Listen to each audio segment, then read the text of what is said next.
So it is Christmas, and what have you done?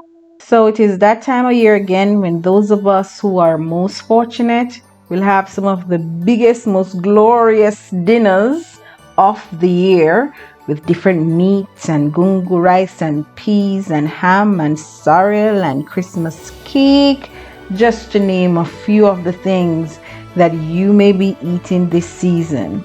It's the time of year when we travel to be with family and friends to enjoy the Christmas spirit. I am a sucker for Christmas as it is my favorite holiday, but let me warn you, do not break the bank. Stay focused, stay strong, my friend. Make sure you create a budget this Christmas. Note in your budget how much you're willing to spend on food, on gifts, and outings, and how much you are going to save and invest for your goal of home ownership or whatever goal it is that you have.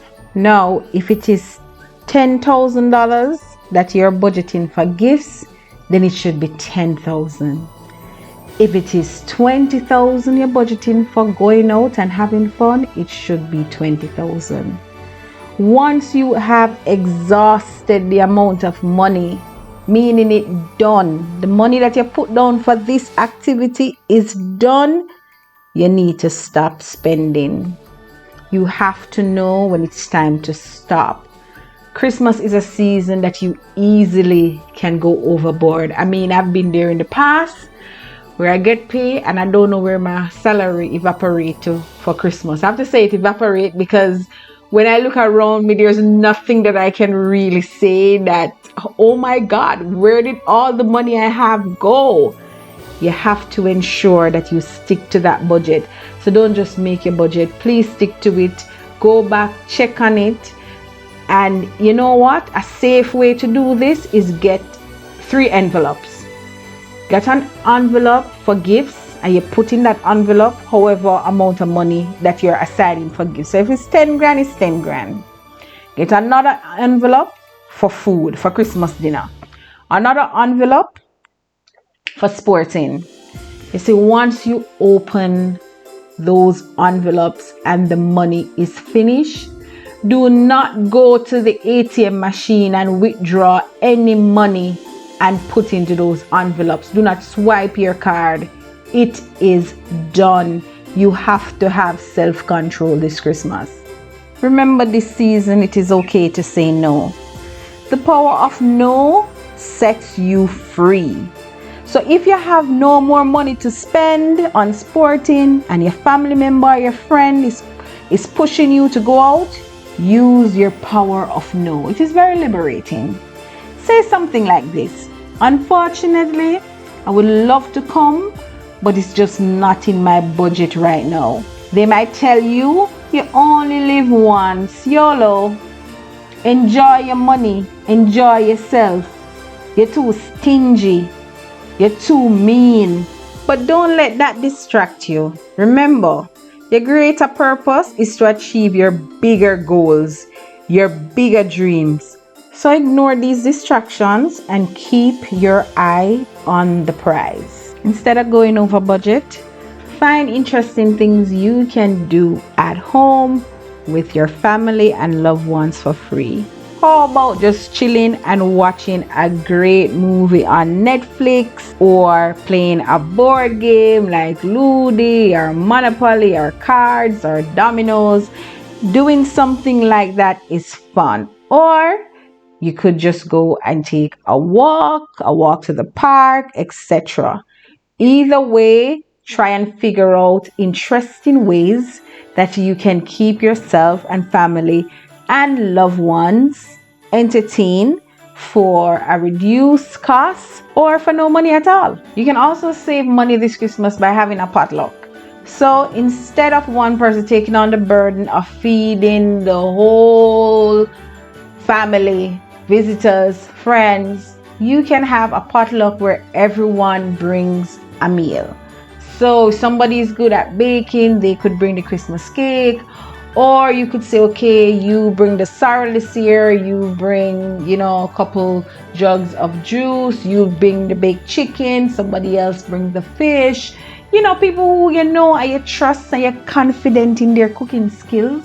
You get them to bring different stuff, and so that reduces the stress on your pocket. And everybody still go home with a full tummy and a great experience. So I know the urge in Jamaica when it's Christmas, the urge to go shopping and buy new home decor like curtains, for example, new bed linen and stuff like that.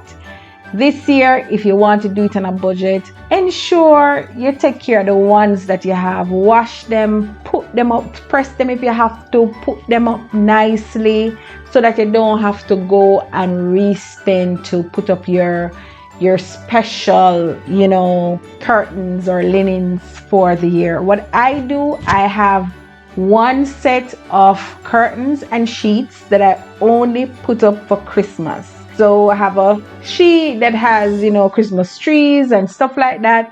It's the only time of year that it goes on my bed. So every year I don't have to go back and purchase this stuff. If you're big on gift giving, one of the things that you probably want to do is put away a little bit of money from your budget each month. That way, if you're putting down a little bit at a time each month, when it comes to December and you're ready to buy your gifts, you already have that money. You're not really tapping into your December salary. That's a good way to kind of spread across the cost of gifting. You can also reduce the cost of gifting by doing, what we call in Jamaica Pixie. In the US, they call it Secret Santa. So instead of giving everybody in your family a gift, you can only give one gift. So each person gives one gift, and you can reveal who you are on that day. So instead of buying 5 gifts, you're only buying 1. That's a great way to save money as well. If you're good with your hands, you can actually create your gift yourself. So let's say you're good at crocheting, you're good at painting, you can make your gift instead of buying your gift, and that will cut costs. So one way I've saved money in the past is I buy a set of something and then I break up the set and I gift different people individual things. So for example, Amazon sells bag sets. So in a bag set, there may be a purse, there may be a satchel, there may be a handbag, different things, probably 4 pieces sometimes. So what I will do, I may break it apart and give 2 people 2 pieces out of it, or I may give 1 person a piece. Sometimes they may know each other, but sometimes they may not, but that's exactly how I do it, and that saves me money. So instead of buying 5 different items, I buy 1 and then I split it apart. So guys, listen, I know there are people out there who go to the banks and borrow money for Christmas just to go out and live lavish and spend as if they have money. Please, may I beg you, don't do it. Don't go to these same day loan people. Do not go to them and mortgage out your life where you're spending these ridiculous amount each month to pay back these loans for money that you have nothing to show for because it has completely evaporated when you were sporting in December. Do not take loan out for Christmas. Remember, January feels like 90 days instead of 31, especially when the January salary is paid early in December. Stay strong, stay focused, my friends, and enjoy your holiday responsibly. Until next time, take care of yourself and each other.